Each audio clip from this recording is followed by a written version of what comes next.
So ngayon mga araw mga dol ay mag try tayo kung paano ma-detect or malaman natin kung sira ba yung IC regulator natin.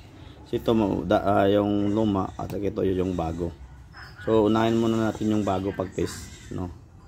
So ilagay natin dito sa carbon bus yung positive at yung negative dito natin lagay sa socket. Diba walang function po mga dol. So ngayon tingnan natin, balik na rin yung ground dito mga dol. Ayan, naka-ground yan. So dito yung live natin. So yan, function siya mga dol, no. Pagbalik na rin, wala po siyang function.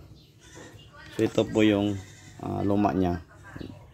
Yan ngayon. So yan, no. Pa-function yan, balik na rin natin.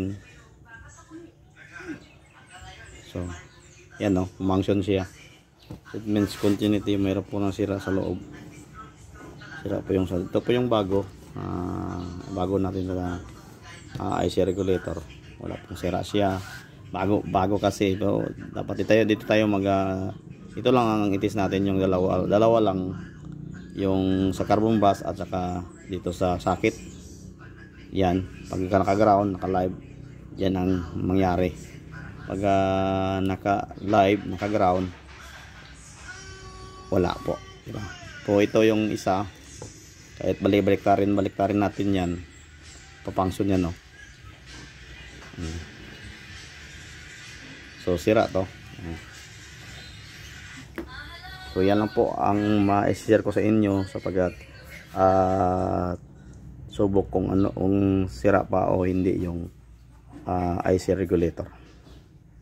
Ito mga dol, itis natin yung dalawang IC natin, yung luma niya IC at saka yung IC na bago.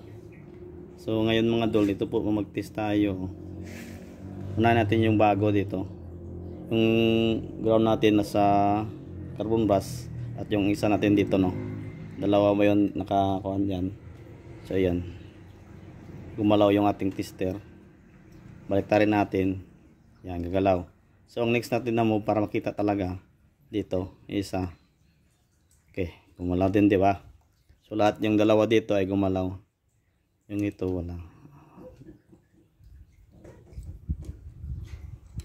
Yan ang isa, yan di mabaliktad yung isa. Yung isa ground, ayan, lumaliktad. Okay, hindi na.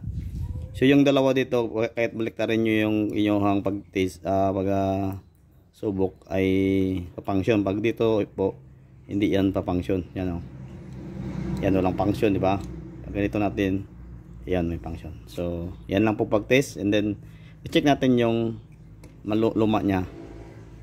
So dito pa lang function na siya, di ba? Baliktarin natin, function. So dito siya walang function, oh. Hindi makikita, yan, walang function. Baliktarin, walang function din. Itong isa walang function din. So wala.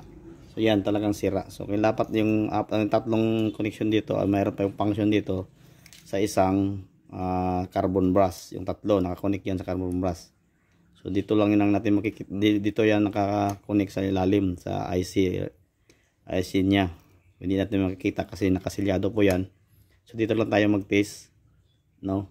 Kadalasan po itong sasakyan pala ay sa 4HF1 po itong nasasakyan. O ito na alternator. So ulitin natin yan, oh.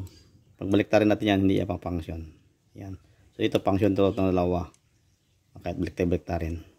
So yun lang po ang update para sa atin kung malaman natin kung sira ba yung IC regulator. So salamat po sa panonood. God bless.